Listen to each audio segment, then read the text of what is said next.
이번 영상에서는 HLOOKUP 함수를 분석해 보겠습니다. 함수에서 인수를 넘겨주는 순서를 이해하면 함수는 매우 쉽습니다. 여러분이 HLOOKUP 함수를 어려워하시는 분들이 많을 텐데요. 원리를 알고 보면 아주 쉽다는 것을 알 수 있을 겁니다. 이 시간에 완벽히 이해하시고 활용하시면 좋을 것 같습니다.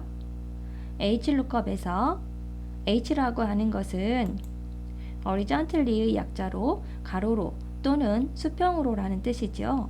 즉, 찾고자 하는 기준값을 제시된 기준 테이블에서 가로로 비교해 보면서 찾고자 하는 기준값이 있을 경우 원하는 값을 테이블에서 선택하게 되는 함수입니다. 이것이 무슨 뜻인지 예를 들어 보겠습니다. 이 문제는 기출문제를 조금 수정한 문제입니다. 이 문제를 보고 원리를 분석해 보도록 하겠습니다. HLOOKUP 함수도 VLOOKUP 함수와 같은 방법으로 인수를 넘겨주면 됩니다. 한 번 더 설명을 하자면 최종적으로 표시해야 하는 값을 찾기 위해 기준값으로 기준표를 이용하게 됩니다. 이때 우리는 첫 번째로 하는 일이 기준값이 무엇인지 확인하게 될 테고요. 두 번째로 하는 일은 기준표를 살펴볼 것입니다. 세 번째로 하는 일은 기준표에서 기준값과 같은 값이 있으면 최종적으로 표시할 값을 찾아 표시하게 됩니다. 이렇게요. 이 과정을 순서대로 콤마로 구분하여 HLOOKUP 함수에게 넘겨주면 되는 겁니다. 여기서 HLOOKUP 함수와 VLOOKUP 함수가 다른 점은 기준 테이블의 형태입니다. 테이블의 형태가 이와 같이 가로로 되어 있어서 즉 찾아야 되는 기준값이 가로로 찾도록 되어 있으면 HLOOKUP을 사용하고요. 테이블의 형태가 이렇게 세로로 되어 있어서 즉 찾아야 되는 기준값이 세로로 다시 말해 열 기준으로 찾도록 되어 있으면 VLOOKUP 함수를 사용합니다. 아주 쉽죠?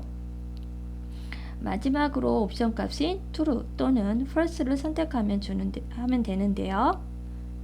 true는 가로로 기준값을 찾아볼 때 찾고자 하는 기준값이 똑같지는 않지만 유사하다고 생각하면 그에 해당하는 값을 선택하라는 것이고요. false는 가로로 찾고자 하는 기준값이 똑같을 경우에만 즉 정확히 일치할 때만 그에 해당하는 값을 선택하라는 것입니다.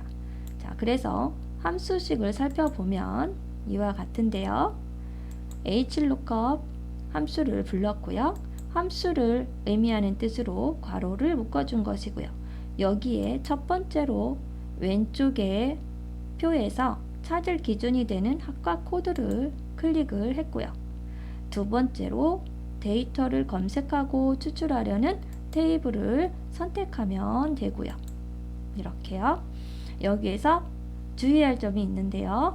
오른쪽의 기준표에서 표 제목인 학과 코드, 학과명은 빼고 선택을 해 주어야 합니다. 왜냐하면 실제로 찾고자 하는 기준값이 들어있는 범위만 선택해야 오류가 발생하지 않기 때문입니다. 정확히 일치하는 값을 찾을 때는 문제가 되지 않겠지만 유사일치로 찾을 때는 오류가 발생할 수도 있기 때문입니다. 또 주의할 점은 반드시 찾고자 하는 기준값이 들어있는 행이 첫 번째 행이 되도록 하는 것입니다. 왜냐하면 첫 번째 행에서 같은 기준값이 있는지 확인하기 때문입니다. 세 번째로 같은 기준값이 있으면 그에 해당하는 값 중에서 최종적으로 표시해야 되는 값을 선택하면 되지요. 그런데 선택되어지는 값은 그 기준값에 따라서 그때그때 달라집니다. 그래서 최종적으로 선택해야 되는 값이 선택된 테이블에서 몇 번째 행에 있는지 그 행 번호만 주면 됩니다. 여기서 행은 가로를 의미하죠. 마지막으로 true나 false 중에서 즉 유사일치나 정확히 일치 중에서 문제에 따라 원하는 옵션을 주시면 됩니다. 여기서 true는 컴퓨터에서 1을 나타내므로 1로 표시해도 되고요. false는 0을 나타내므로 0으로 표시해도 됩니다. 원리를 알고 보니 참 쉽지요. 다음 시간에 문제를 풀어보면서 하나씩 살펴보겠습니다. 다음에 또 만나요. 안녕.